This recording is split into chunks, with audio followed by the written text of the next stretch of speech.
नमस्कार, स्वागत है आप सभी का डीडी न्यूज के इस विशेष सांकेतिक भाषा के बुलेटिन में। आपके साथ मैं हूं संध्या शर्मा और मेरे साथ है मेरे सहयोगी अतुल कुमार। आइए बुलेटिन की शुरुआत करते हैं हेडलाइंस के साथ। देश भर के 47 शहरों में 16वें रोजगार मेले का आयोजन आज। प्रधानमंत्री वीडियो कॉन्फ्रेंसिंग के जरिए करेंगे उद्घाटन।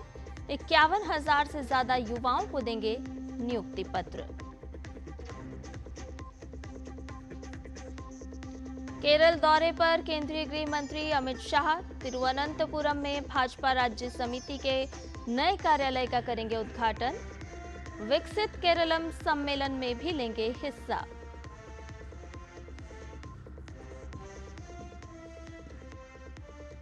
अहमदाबाद एयर इंडिया विमान हादसे की प्रारंभिक जांच रिपोर्ट में चौंकाने वाला खुलासा। टेक ऑफ के तुरंत बाद ही बंद हो गए थे दोनों इंजन।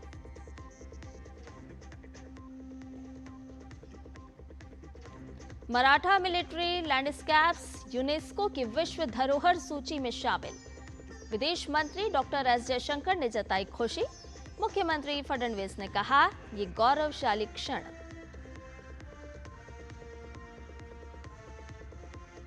जानिक सिनर ने नोवाक जोकोविच को सीधे सेटों में हराकर विंबलडन फाइनल में बनाई जगह। कार्लोस अलकराज से होगी खिताबी भिड़ंत।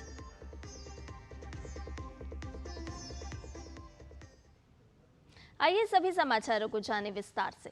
प्रधानमंत्री नरेंद्र मोदी आज सुबह लगभग 11 बजे वीडियो कॉन्फ्रेंसिंग के माध्यम से विभिन्न सरकारी विभागों और संगठनों में नवनियुक्त 51,000 से अधिक युवाओं को नियुक्ति पत्र वितरित करेंगे।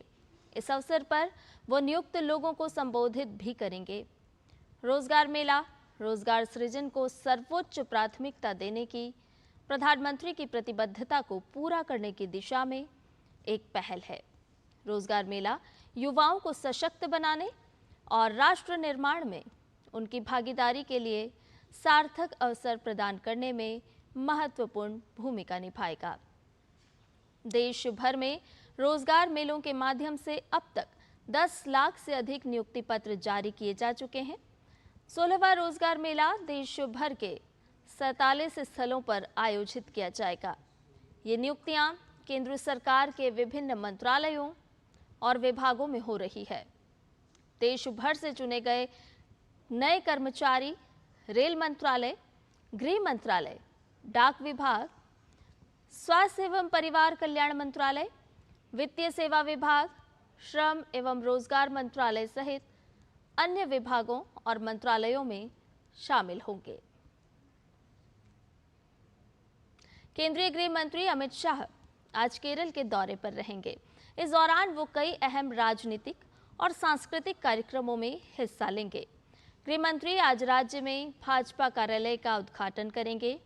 भाजपा के वरिष्ठ नेता और कार्यकर्ता इस मौके पर मौजूद रहेंगे। इसके अलावा गृह मंत्री तिरुवनंतपुरम के पुथारिकंदम मैदान में विकसित केरलम सम्मेलन को संबोधित करेंगे। ये सम्मेलन भाजपा की एक बड़ी पहल के रूप में देखा जा रहा है। इसका लक्ष्य दक्षिणी राज्य में पार्टी का विस्तार करना है।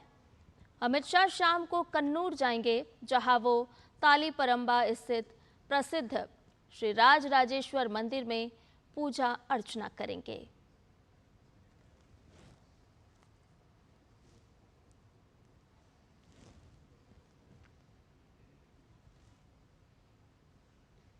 अहमदाबाद में बीती 12 जून को हुए एयर इंडिया के विमान हादसे को लेकर भारतीय विमान दुर्घटना जांच ब्यूरो यानी AAIB ने अपनी प्रारंभिक रिपोर्ट जारी कर दी है। रिपोर्ट में कई चौंकाने वाले तथ्य सामने आए हैं। रिपोर्ट में दुर्घटना का सबसे बड़ा कारण विमान के दोनों इंजनों में फ्यूल की सप्लाई बंद होना बताया गया है।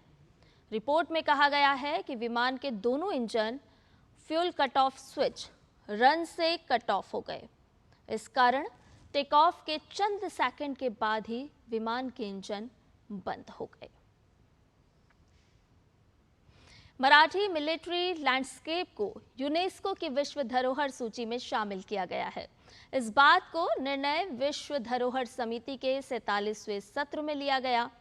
मराठा मिलिट्री लैंडस्केप मान्यता प्राप्त करने वाली भारत की 44वीं संपत्ति बन गई है। ये वैश्विक सम्मान भारत की चिरस्थायी सांस्कृतिक विरासत का सम्मान करता है। प्रधानमंत्री नरेंद्र मोदी, गृह मंत्री अमित शाह, विदेश मंत्री डॉक्टर एस जयशंकर, केंद्रीय मंत्री गजेंद्र सिंह शेखावत और महाराष्ट्र के मुख्यमंत्री देवेंद्र फडणवीस ने इस ऐतिहासिक उपलब्धि की सराहना की और देश के लोगों को बधाई दी। ये प्रस्ताव जनवरी 2024 में विश्व धरोहर समिति के विचारार्थ भेजा गया था। सलाहकार निकायों के साथ कई तकनीकी बैठकों और स्थलों की समीक्षा के लिए ICOMOS के मिशन के दौरे सहित 18 महीने की कठोर प्रक्रिया के बाद पेरिस स्थित यूनेस्को मुख्यालय में विश्व धरोहर समिति के सदस्यों द्वारा ये ऐतिहासिक निर्णय लिया गया। महाराष्ट्र और तमिलनाडु में फैले चयनित स्थलों में महाराष्ट्र में सालहेर, शिवनेरी, लोहगढ़, खंडेरी, रायगढ़, राजगढ़, प्रतापगढ़, सुवर्णदुर्ग, पन्हाला, विजयदुर्ग और सिंधुदुर्ग के साथ साथ तमिलनाडु में गिंगी किला शामिल है।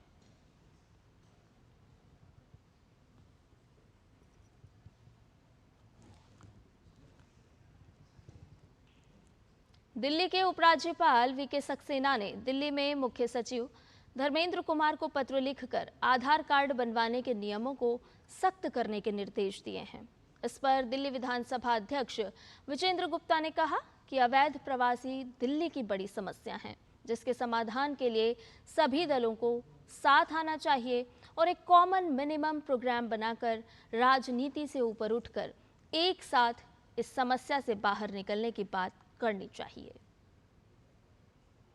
दिल्ली की एक बड़ी समस्या है और जिसकी समाधान के लिए सभी दलों को एक साथ आना चाहिए और एक कॉमन मिनिमम प्रोग्राम बना के राजनीति से ऊपर उठकर इस समस्या से मिलकर के एक साथ इसका समाधान निकालने की बात करनी चाहिए।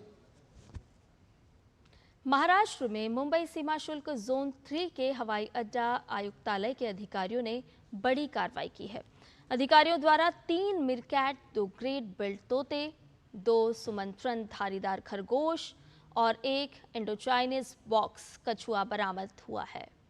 सीमा शुल्क अधिनियम 1962 के तहत मामला दर्ज किया गया। 2 लोगों को गिरफ्तार भी किया गया है। अंतर्राष्ट्रीय खबरों में अमेरिका के टेक्सास में आई भीषण बाढ़ का राष्ट्रपति ट्रंप ने दौरा किया। इस दौरान अमेरिकी राष्ट्रपति ने स्थानीय अधिकारियों से मिलने के बाद वहां के ताज़ा हालात का जायजा लिया। अपनी यात्रा के दौरान ट्रंप ने बचाव कार्य लगातार जारी रखने और पीड़ितों को राहत पहुंचाने के निर्देश दिए हैं। गौरतलब है कि टेक्सास हिल कंट्री के कुछ हिस्सों में आई अचानक बाढ़ में कम से कम 120 लोगों की मौत हो गई, जबकि 160 से ज्यादा लोग लापता हैं। विश्व नंबर 1 टेनिस खिलाड़ी यानिक सिनर ने शुक्रवार को महान नोवाक जोकोविच को हराकर विंबलडन फाइनल में जगह बनाई। वो अब अपने प्रतिद्वंद्वी कार्लोस अलखराज के खिलाफ फाइनल में भिड़ेंगे। सिनर ने सर्बियाई खिलाड़ी को सीधे सेटों में 6-3, 6-3, 6-4 से शिकस्त दी। जोकोविच शुरुआत में लय में दिखाई दे रहे थे, लेकिन सिनर ने शानदार तरीके से वापसी की। जोकोविच उन्हें अधिक समय तक नहीं रोक पाए। भारत और इंग्लैंड के बीच लंदन के लॉर्ड्स स्टेडियम में तीसरे टेस्ट मैच का आज तीसरा दिन है। दूसरे दिन का खेल खत्म होने तक भारत ने 3 विकेट गंवाकर 145 रन बना लिए हैं। पहली पारी में टीम इंडिया को पहला झटका यशस्वी जायसवाल के रूप में लगा। वहीं करुण नायर 40 रन और शुभमन गिल 16 रन पर आउट हो गए। केएल राहुल और ऋषभ पंत आज 145 रन के आगे खेलेंगे। इससे पहले जसप्रीत बुमराह ने इंग्लैंड टीम पर कहर बरपाया और पारी में 5 विकेट झटके। उन्होंने इस सीरीज में दूसरी और करियर में 15वीं बार पारी में 5 विकेट झटके हैं। और इसके साथ ही हमारे इस विशेष सांकेतिक भाषा के बुलेटिन में फिलहाल के लिए इतना ही। मुझे और मेरे सहयोगी अतुल कुमार को दीजिए अनुमति। नमस्कार।